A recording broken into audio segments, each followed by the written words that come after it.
¿Cómo estás, Estamos. Germán? Bien, bien, acá andamos. ¿Tenés Perdón por planificadas no, vacaciones?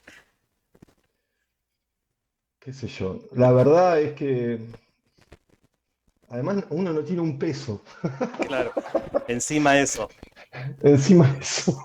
Bueno, voy a hacer una presentación, es una formalidad a esta altura, pero para aquellos y aquellas que se conectan, a Germán de los Santos ya acá lo conocemos, lo hemos entrevistado algunas veces, es uno de los cronistas más avesados y también más consultados de la realidad en general de Rosario Santa Fe, en particular del mundo criminal, que como ya sabemos no es un mundo puro, sino que es una realidad que se cruza con la actividad económica, con la actividad política, con la actividad judicial, y él suele seguir de manera muy de cerca eso y vuelvo a decir, nos entrega de las mejores crónicas que hay sobre el tema. Él escribió dos libros con Hernán Lascano, uno que se llama Los Monos, que es, recién decíamos en chiste, que es la mejor novela policial de Rosario, y otros que se llama Rosario, que es una continuidad que agarra dos aspectos de esa realidad criminal que tiene Rosario permanentemente en las noticias y que la tuvo recientemente por el crimen de Andrés Pichín Bracamonte, el líder de la barra de Central. Así que, para ir al grano, ya habiéndolo presentado a Germán, eh, preguntarte, digo, bueno, para aquellos que no sigan tan de cerca esto, Ujú. Andrés, Germán es uno de los, el último periodista que entrevistó a Pichín Bracamonte, con la peculiaridad de que fue una entrevista a la carta, que el propio Bracamonte le pidió a Germán, después de haber visto algunas notas que había hecho él, bueno, y preguntarte un poco sobre esa entrevista en particular, pero también cómo veías vos los momentos previos a la entrevista, que había habido un ataque que vos seguías muy de cerca, que era el crimen de El Gordo Samu, luego, creo que luego del partido de Vélez, después el propio Bracamonte recibe una balacera en Parque Alem, en la jornada del clásico rosarino, y bueno, y después estuvo este ataque bastante peculiar. Bueno, así que preguntarte un poco sobre esos últimos días, sobre el crimen y sobre esa entrevista. Sí, yo tuve dos entrevistas con Bracamonte. Publiqué una nota después de ese primer atentado que él sufre, después del clásico de Central y Newell's en agosto en el Parque Alem. Y me llama para un día a la noche, creo que fue un miércoles, 2 días después de la publicación de esta nota, para hacerme como algunas aclaraciones. Primero que le molestaba que yo dijera que él era parte de un engranaje del crimen organizado de Rosario. Pero fue en buenos términos la aclaración, digamos, no fue un llamado amenazante ni para apretar ni nada de eso, sino que yo lo que le dije ahí, le propuse, vamos a tomar un café. Y ahí empezamos esa, digamos, serie de encuentros, que fueron dos. El primero más o menos de 1 hora y el segundo, que fue en el mismo bar, ya más largo, digamos, como casi 2 horas. Yo, después de lo que pasa, que es lo asesinan a Pijín Bracamonte, yo hago una lectura, digamos, porque él, que era un tipo muy reacio para hablar con los periodistas, prácticamente nunca había dado una nota, una entrevista, quería charlar y conversar con alguien que además que tiene como una trayectoria, como vos apuntabas antes, vinculada a estos temas. Yo creo que él quería contar algo y sabía o sospechaba, en realidad sabía que lo estaban buscando para matarlo. Y quería contárselo a alguien. Digamos, yo fui esa casualidad que se atravesó en el camino. Y ¿No ahí él, crees en que es muy esa serie casual? de... No, bueno, pero digo, podría haber sido otro periodista. Claro. En esas conversaciones él va como desgranando distintas cuestiones vinculadas a la barra de Central, a todo el ambiente criminal de Rosario, que la verdad fue muy interesante las dos charlas. porque Bracamonte era una persona con la que se podía conversar, digamos, muy bien. Eh, Siempre, digamos, él desde ese lugar de tipo bravo, duro, pero era un tipo con el que se podía conversar. Y bueno, en esas dos charlas, él cuenta que lo querían desplazar de la barra de Central, que él tiempo antes había pensado en pasar a retiro, digamos, jubilarse, porque ya tenía 53 años.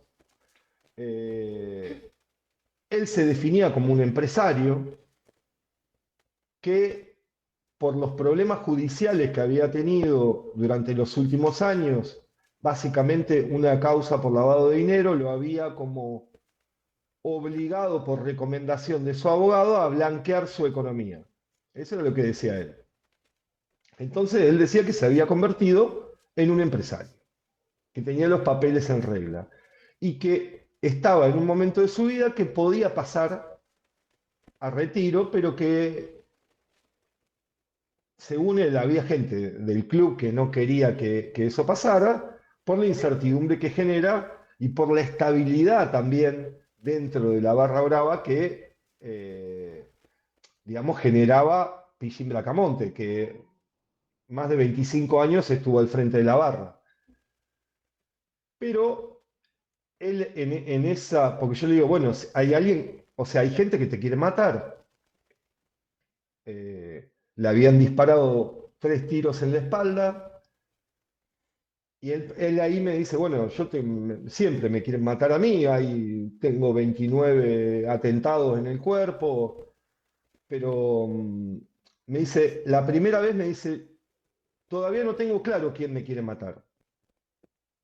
Pero me dice, esa noche, en agosto, después del clásico, la propia banda de los monos me ofrece 10 autos con gente armada para salir a buscar a los atacantes.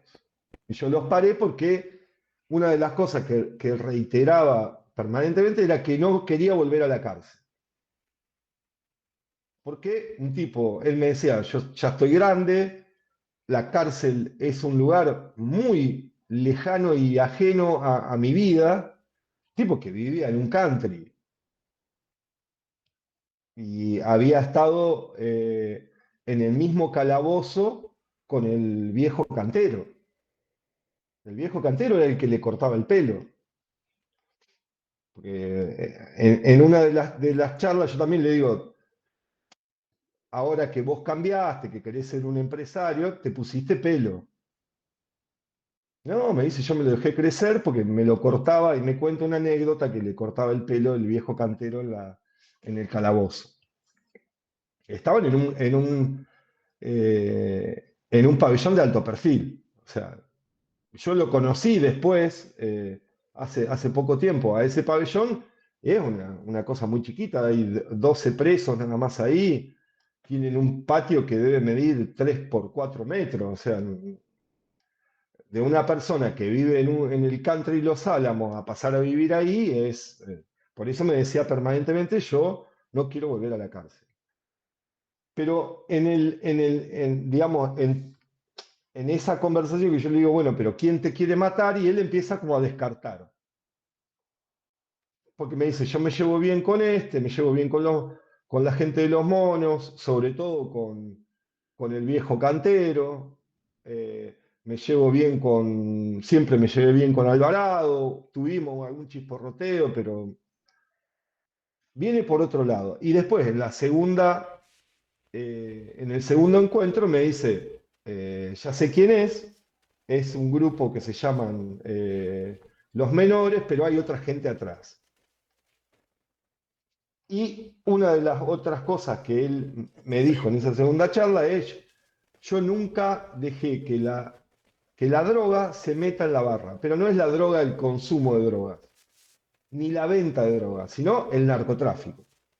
Y en eso, digamos, la propia historia le da un sentido. O sea, Bracamonte fue aliado de los monos, tuvo contacto muy, muy cercano con Alvarado, pero la barra de Central no era o sea, no tenía una actividad preponderante en el mercado de drogas de Rosario, como sí pasa o pasó en la hinchada de Newells con la penetración de la banda de los monos. Como que se usaban mutuamente. Ahora, con la muerte de Bracamonte, a mí me hace pensar que eso puede cambiar. Bueno, él, y por lo que vos contás acá y lo que vos publicás posterior a la muerte de Pillín, la hipótesis de esta banda es hoy una de las principales hipótesis que se sostienen sobre quienes efectuaron el asesinato de Pillín y del Rana esa noche. Bueno, en teoría sí. Lo que todavía la investigación no aportó nada. Yo creo que eh, la investigación por el crimen de Bracamonte posiblemente después termine en el fuero federal, porque Claro. capaz que tenga que ver con una cuestión de drogas. Y Ujú. ahí Ujú. tiene que ver, digo, la gente también que estaba en torno a la barra, que meses antes en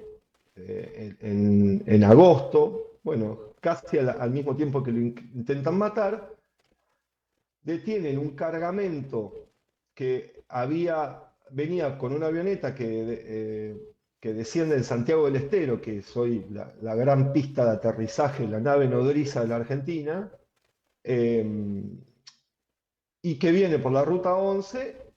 La gendarmería los intercepta, 460 kilos de cocaína, y ahí aparece gente vinculada al Ahí la entorno va. de la barra. Después viene lo de la avioneta esta misteriosa que también desciende cerca de Andino, que el piloto termina intentando cruzar el río Carcarañá yendo para Ibarlucea, porque buscaba Ibarlucea. También son cosas muy raras, muy extrañas que empiezan a aparecer y que el común denominador de esto son grandes cantidades de droga. Esa droga no está destinada para el mercado interno, es droga de contrabando internacional. Con lo cual, el problema de Rosario, que históricamente fue la violencia que generaba el narcomenudeo, guarda, y hay que estar alerta, digo, porque acá los jugadores que empiezan a aparecer son muchísimo más grandes, Claro. que posiblemente no maten como mataban los monos, como mataba Alvarado, pero el negocio es inmensamente mayor. Ujú.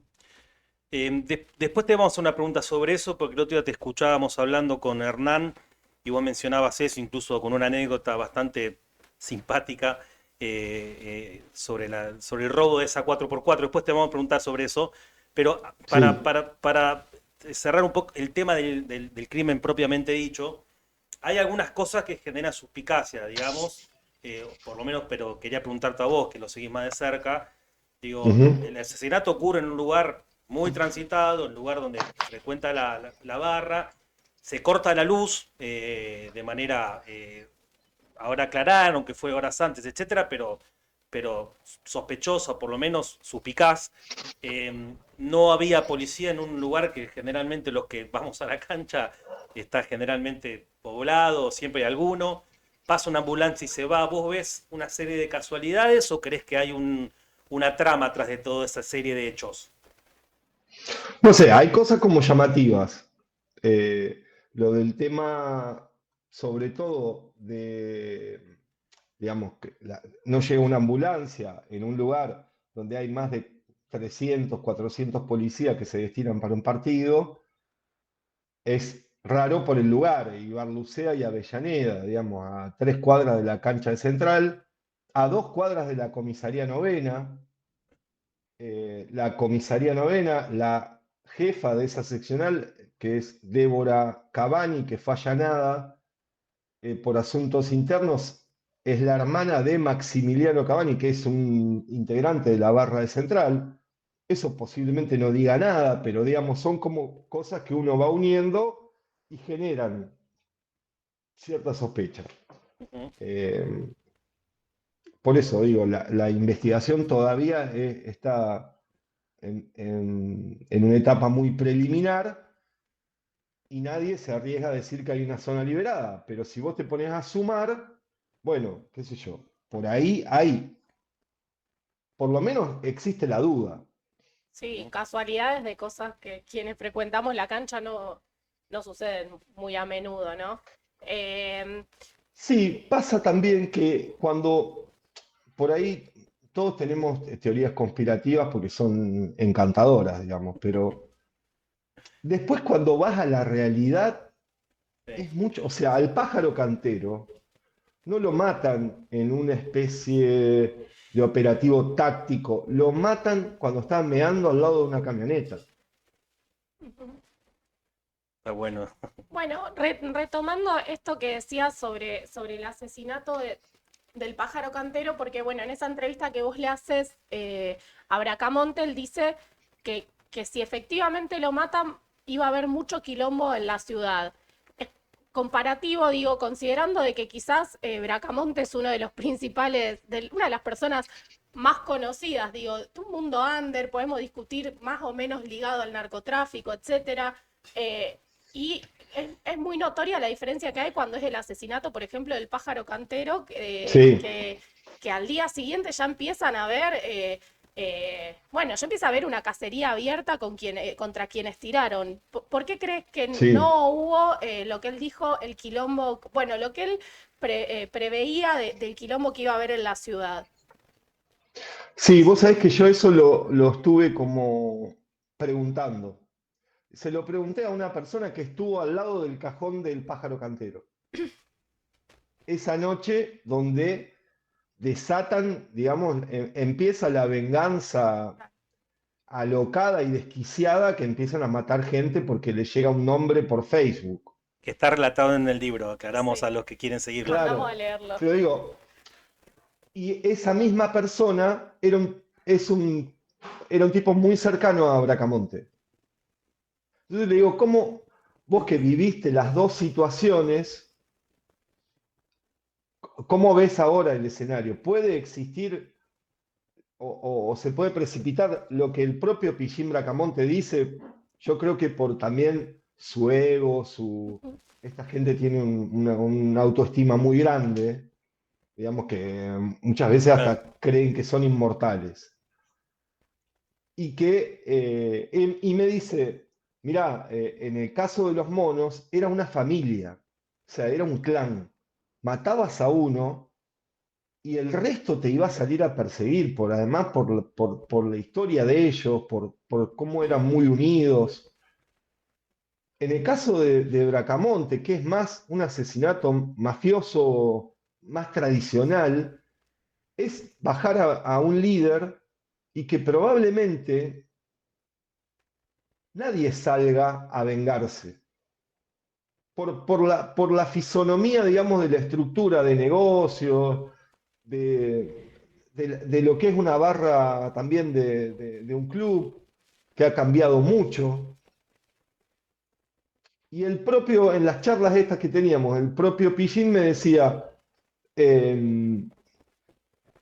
yo no juego con gente y, digamos, no es que no compro, digamos, versiones y gente que esté a mi lado y que esa gente confío plenamente, sino tengo como distintos grupos, porque en realidad no confiaba en nadie. Y ¿Mm? él me dice, yo hago jugar a todos, pero no tengo a nadie de extrema confianza, que vos decís, pongo las manos en el fuego. Y me parece que eso te da la pauta también de cuando lo matan, no hay una reacción como sí sucedió con los monos, que esta persona me decía, para pararlos a los monos los tenías que matar a todos, porque si dejabas uno vivo, iban a salir a vengarse por esa, digamos, conformación de clan familiar, muy unido, muy... Claro, eh, está bien eso. Em, eh, Ustedes, antes, claro, estamos entrevistando a Germán de los Santos para los que se conectan recién, que es, bueno, algunos ya lo saben, es uno de los cronistas y investigadores de la realidad rosarina y en particular de la realidad criminal rosarina que más seguimos. Ustedes con Hernán Lascano, en el libro Rosario, no sé si ustedes en su cabeza tienen la misma división que hago yo, pero da la impresión de que en el segundo libro hablan más de los pliegues en los que se mezclan los negocios legales con el negocio del narcotráfico. Ahí entran en juego Sí, totalmente. financistas, cerealeras, una serie de cosas que bueno, en la entrevista que te hemos hecho antes, vos has, que la recomiendo mucho, has desarrollado mucho ese aspecto. ¿Se puede pensar a Pichín como parte de ese mundo en el que hay una aleación entre cosas legales y ilegales? Y en particular te quería preguntar algo que te vengo escuchando y que creo que no te repreguntan mucho al respecto. ¿Qué rol juega el sindicalismo? Porque cada vez que uno ve, aparecen dos o tres o cuatro sindicatos metidos en estos relatos y es como algo llamativo. Bueno, Pichín Bracamonte, otra de las causas que tiene, que enfrentaba, era una por extorsión, que ahí había una sociedad con el gremio de la UOCRA, y que habían tomado un modelo que estaba muy vigente y fue muy exitoso en La Plata, del Pata Medina. Carlos Vergara, que es este dirigente de la UOCRA, es el que reemplaza, porque se produce la intervención del gremio, Claro. y él es el interventor en La Plata. Y ahí había una alianza del Pata Medina con sectores de la barra de gimnasia y de estudiantes. En el mismo esquema, la distribución de viandas, todos negocios vinculados a la construcción, que eh, era muchísimo dinero. Bracamonte, por un lado, aportaba su empresa de baños químicos, o sea, toda obra de construcción tenía que tener los baños químicos de Pichín Bracamonte, y además las obras tenían que contratar una empresa de catering que era la que aportaba las viandas. Parece una pavada, digamos, que vos decís, pero viandas y baños químicos, bueno, si vos te pones a ver la cantidad de obras de construcción, no solo en Rosario, sino en toda la región, es un negocio impresionante. Bueno, esa era una sociedad que había con Vergara, el ex interventor del gremio de la UOCRA en La Plata. Y después, en torno al propio gremio de la UOCRA, hay que remontarse a varios años atrás de el crimen de un hombre, Garcilaso, que era oriundo de Victoria, que lo matan en San Lorenzo, porque van a matar al segundo de Vergara. El fiscal ahí nunca investigó, porque todas las versiones apuntaban que había eh, que los sicarios, digamos, eran gente vinculada a Bracamonte. Jamás se investigó. Y después hay un montón de hechos que tienen que ver con la violencia en el que el entorno de Bracamonte y la Barra eran jugadores fuertes.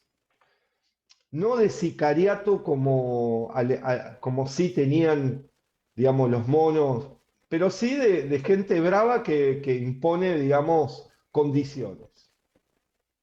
Y en el sector gremial eso es como una herramienta clave. Em, Vuelvo a una cosa que vos mencionabas antes. Te hacemos dos preguntitas más y te liberamos, Germán, que sabemos que estás de rol de padre hoy. Em, Vos hablás al principio mencionabas que entran en juego nuevos pesos pesados que operan de otra Sí, manera, quizá más deslocalizados en un sentido. La otra vez te escuchaba en alguna entrevista, no, en una conversación con Hernán en Fisherton Plus, que mencionabas el apellido Peloso relacionado sí. con barras de central. Eh, Me gustaría que hagas una mención, qué rol empiezan a jugar, si eso presagia para vos nuevos conflictos, y en particular, aunque es anecdótico, pero no deja de ser bastante gráfico, vos contabas la anécdota que sucede, que vuelvo a decir, podría ser cómico si no fuera parte de un entramado muy, muy pesado, de cuando van a visitarlo a Peloso y les roban, no voy a usar el término que se usa en estos casos, pero les roban una camioneta que tenía droga y lingotes de oro, lo cual me pareció muy, muy novelesco. ¿Podrías mencionar eso un poco? Sí, primero arranco por el final para contar esa historia. Estuvimos, bueno, yo trabajo con un compañero en el diario, Gabriel Di Nicola, que él cubre mucho conurbano bonaerense. Bueno, a él un fiscal, Esteban Echeverría, le pregunta por una camioneta y por le empieza a hacer una serie de... bueno, y después me contacta a mí, bueno, porque había sicarios de Rosario que estaban operando en esa zona, en la zona del conurbano profundo. Yo empiezo a averiguar quién puede ser, bueno, y un agente de la PDI me dice, sí, mirá, están buscando una camioneta Toyota Hilux que salió de acá. Bueno, esa camioneta Toyota Hilux que venía de Rosario, iba hacia la cárcel de Seiza, la estacionan en el estacionamiento de la cárcel de Seiza. Esa camioneta estaba cargada de lingotes de oro y cocaína. Tranqui. Lo que nunca digamos, logramos establecer es para qué llevaban una camioneta al estacionamiento de la cárcel. Si era para pagarle a alguien, una fuga, pero es muy llamativo. Bueno, esa camioneta se la roban dos mecánicos del conurbano bonaerense. Entonces se organiza los que iban, digamos, los que manejaban esa camioneta que la estacionaron en la cárcel de Seiza, iban a visitar a Peloso. Entre ellos estaba su abogado, Gómez. Bueno, después de que roban la camioneta, se organiza un ejército de sicarios de acá de Rosario que van en 3 autos al conurbano a buscar esta camioneta y a buscar a la gente que se lo robó. Se alojan en hoteles. El fiscal de Buenos Aires hace un trabajo impresionante con las cámaras que va detectando todos los movimientos, pero estamos hablando de 18 personas, todas armadas hasta los dientes, yendo a buscar a los ladrones de esta camioneta, digamos. Encuentran son cuatro mecánicos, a dos los queman vivos dentro de un utilitario y otros dos están desaparecidos. Bueno, dentro de ese ejército de sicarios hay un tipo que aparece con este cargamento de cocaína que decíamos antes que venía de Santiago del Estero. ¿Qué es lo que pasa? Digamos, Rosario, históricamente había como dos universos paralelos. El narcomenudeo, que era el principal problema que tenía, sobre todo político, en Rosario, que era a partir de que generaba muchísimo dolor por la violencia y por la cantidad de asesinatos. Durante los últimos 10 años, 24 cada 100.000 habitantes llegamos a tener, cifras altísimas de homicidios, provocado por ese fenómeno de que Rosario no tenía un líder que digamos, fuese hegemónico en la venta de drogas, sino que había muchísimas bandas, franquicias de los monos, un caos, digamos, en el negocio de la droga. Pero el otro universo paralelo estaba en manos internacionales. Claro. O sea, la droga que salía por los puertos de Rosario la manejaban grupos colombianos fundamentalmente, pero que no tenían roce con Con lo esa local. mafia local, Claro. porque, digamos, la violencia los hacía visibles.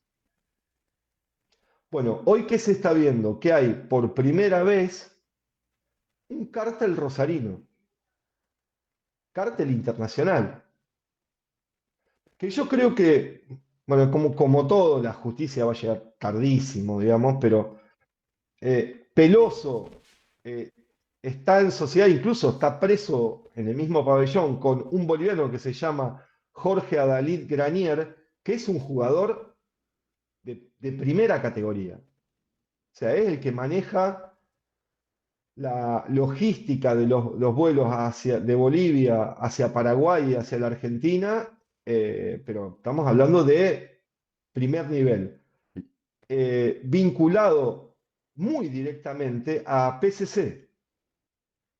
Y ahí estamos hablando de problemas Claro, por eso. el primer comando de la capital de Brasil, aclaro para. Claro, primer comando capital, que es hoy el principal grupo criminal de América Latina, que fundamentalmente se hizo fuertísimo en las cárceles brasileñas y logró copar en menos de 10 años todas las cárceles de Paraguay. Entonces digo, digamos, si uno ve este fenómeno nuevo, con el problema que tenemos en las cárceles de la Argentina y fundamentalmente de Santa Fe sobre poblaciones carcelarias, bueno, el nombre PCC es muy fuerte, pero acá hay relación directa, o sea, un rosarino como Peloso asociado con un boliviano que es un gran jugador de narcotráfico en Sudamérica, ligado a PCC. Eh, por eso digo, ha cambiado, por eso también, digamos, digo, no conviene que haya la violencia que había antes, porque el negocio es otro.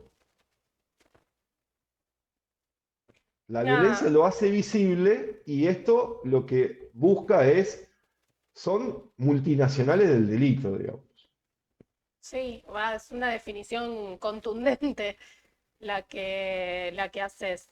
La de Eh, que hay por primera vez un cártel sí, rosarino. sí, sí, sí, claro.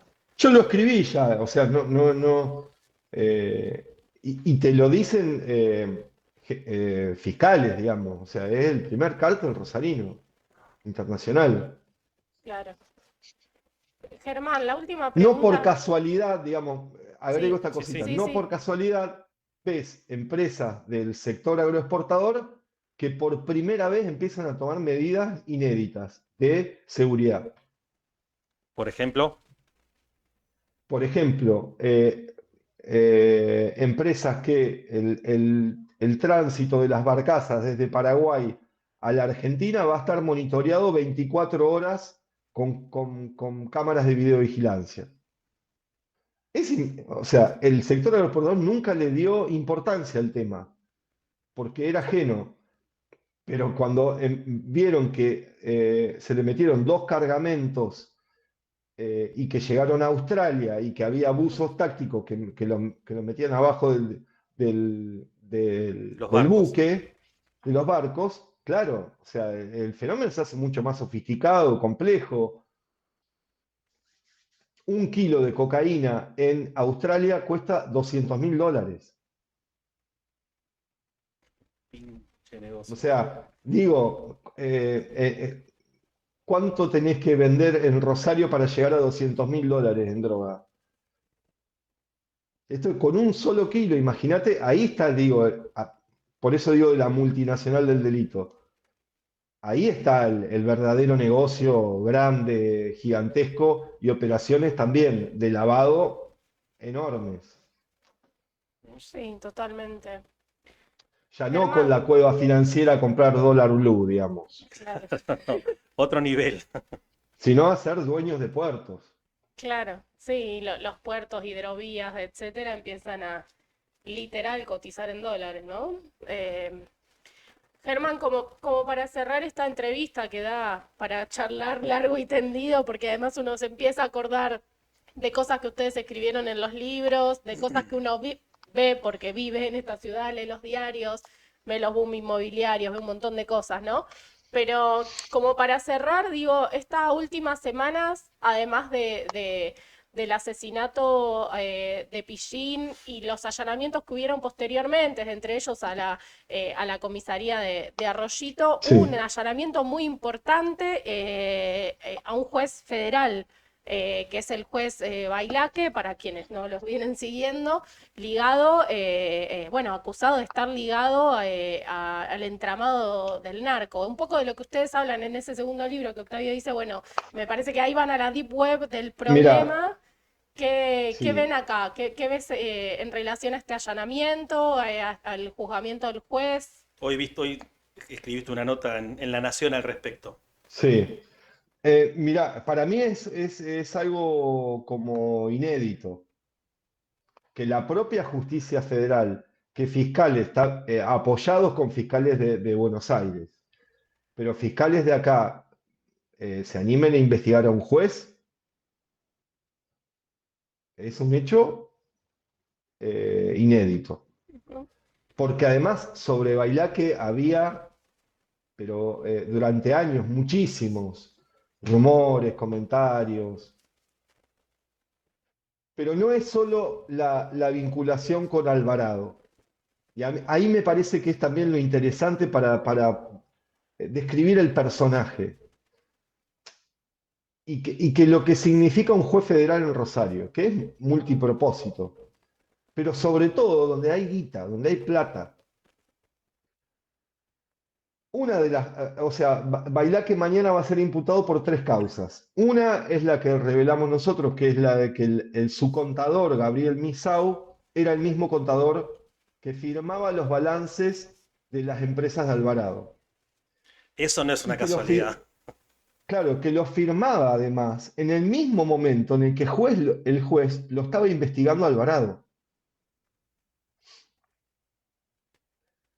Bueno, ahí va a ser acusado por prevaricato, incumplimiento de deberes de funcionario público. Pero hay otras dos causas que para mí incluso son como más relevantes, que tienen que ver con que un grupo financiero de Rosario, de los hermanos Upey, es difícil no sé bien cómo se dice ese apellido, pero es WHPEI, que es muy poderoso acá, que tienen el Museo de la Democracia, y eso yo, para mí es Un montón. eh, increíble, increíble. Están, digamos, han sido investigados por lavado de dinero. Bueno, pero acá lo que los fiscales detectan es que se hace una reunión en el Museo de la Democracia, en Córdoba, en Santa Fe y Sarmiento, frente al Cairo. Citan a los miembros de la cooperativa y al sindicato de estibadores, que eh, estaba intervenido porque había una causa judicial contra Hermes Juárez, vino caliente. Entonces hay una intervención. El Manda más interventor, del puerto de San Lorenzo y la región. claro, durante 40 años. Bueno, pero el interventor, que pasa, hay dos intervenciones, define y el juez da el aval que todos los fondos de la cooperativa, que es una caja millonaria, eran 1.000 millones de pesos, en ese momento alrededor de 5 millones de dólares, sean manejados por la mutual de los hermanos Huipei. Entonces hacen una reunión y Fernando Huipei le dice, esto figura en la recusación que hacen al juez Bailaque. Les dicen a los sindicalistas y a los miembros de la cooperativa, miren, la cooperativa va a quedar en manos nuestras porque nosotros somos amigos del juez.